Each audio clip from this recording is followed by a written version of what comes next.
Monsieur le Président, mes chers collègues, aujourd'hui nous accomplissons un acte important. Nous nous exprimons avant de disparaître. Et oui, nous allons disparaître, non pas en tant que Sénat. Le Sénat renaîtra de ses cendres comme le phénix dans quelques semaines ou dans quelques mois, et il connaîtra une autre vie. Non, nous allons disparaître en tant que sénateurs ou sénatrices, et nous allons quitter cet hémicycle avec ou sans esprit de retour. Pour le moment, nous sommes, c'est l'expression consacrée, très constituants, et nous devons donc dessiner, fût-ce en filigrane, les traits, l'image de la Belgique de demain, en tout cas pour les 5 années qui viennent. Et de ce point de vue-là, moi, je ne cache pas mon jeu, je ne peux pas cacher ma satisfaction, ma vive satisfaction. Je l'écris peut-être de manière un peu emphatique, c'est le plus beau jour de ma vie, en tout cas de ma vie politique. J'ai toujours dit, et je le répète, depuis 10 ans, j'ai dit, nous n'avons pas besoin d'une révision de la procédure de révision. L'article 195 de la Constitution, c'est le symbole de cette forme de résistance intellectuelle.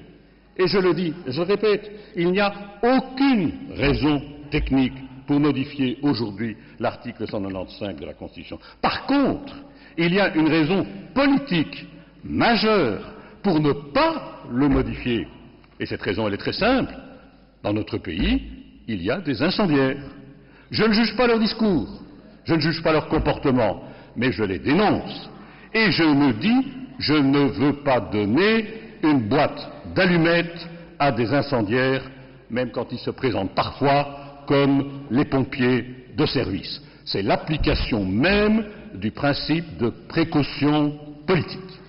Or, je connais le discours de quelques bons apôtres, y compris dans les milieux académiques. Ils jouent au bravache. Allons-y, allons-y. N'aime pas peur, comme disent les enfants. Ne nous accrochons pas à ces colifichets, à ces breloques inutiles. Il y en a d'autres, plus cyniques encore, qui nous disent « on a toujours violé la Constitution ». Eh bien, une fois de plus, qu'importe, 195 ou pas 195, on fera tout de même ce qu'on a envie. Je ne m'en range pas dans le camp de ces aventuriers ni de ces comploteurs. Je crois, c'est mon credo, chacun le sien. Mon credo, c'est que je crois à la valeur de la Constitution. Je crois au symbole qu'elle représente pour tous ceux qui défendent les droits de l'homme, les droits de tous les hommes et tous les droits de l'homme. C'est un symbole pour ceux qui veulent assurer la démocratie au quotidien.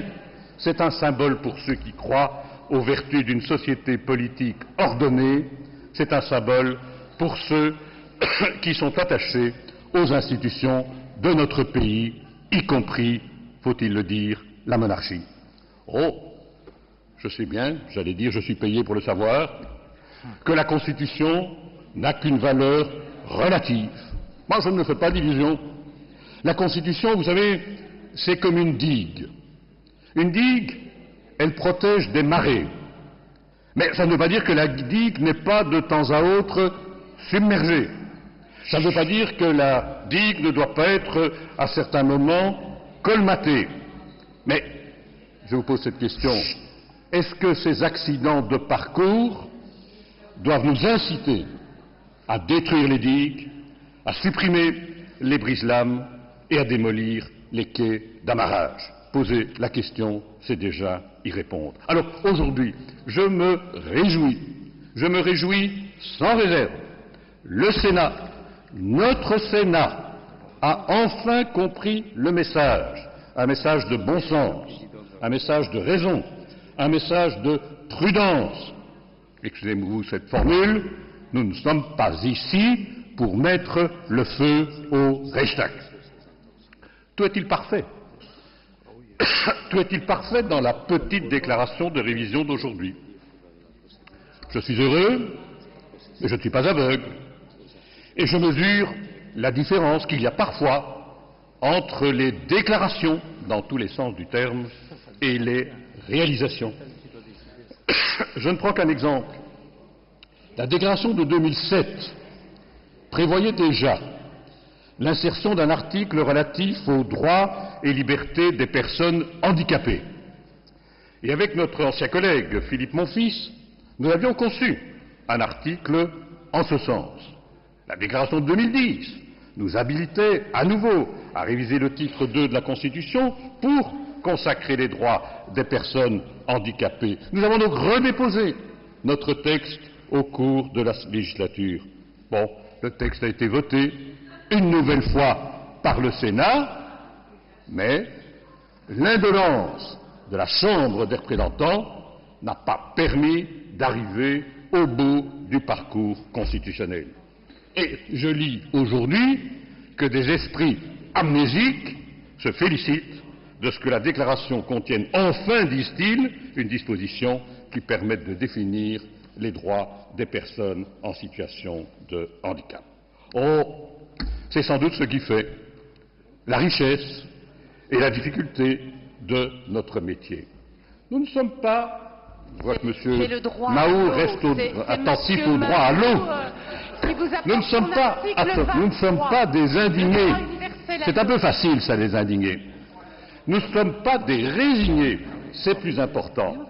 Et c'est dans cet état d'esprit-là que le groupe politique que j'ai l'honneur de présider apportera son appui au projet qui est actuellement sur le bureau de notre Assemblée. Ce projet-là, il est porteur d'avenir pour notre pays.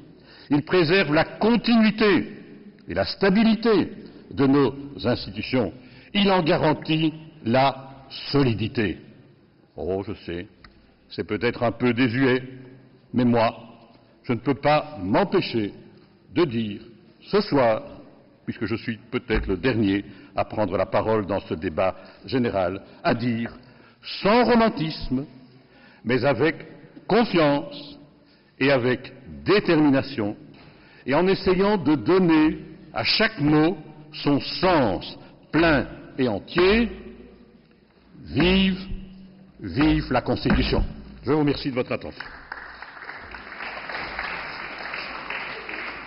Merci, Monsieur Delperret. Et je crois que j'ai épuisé ma liste d'orateurs dans la discussion générale. Alors, nous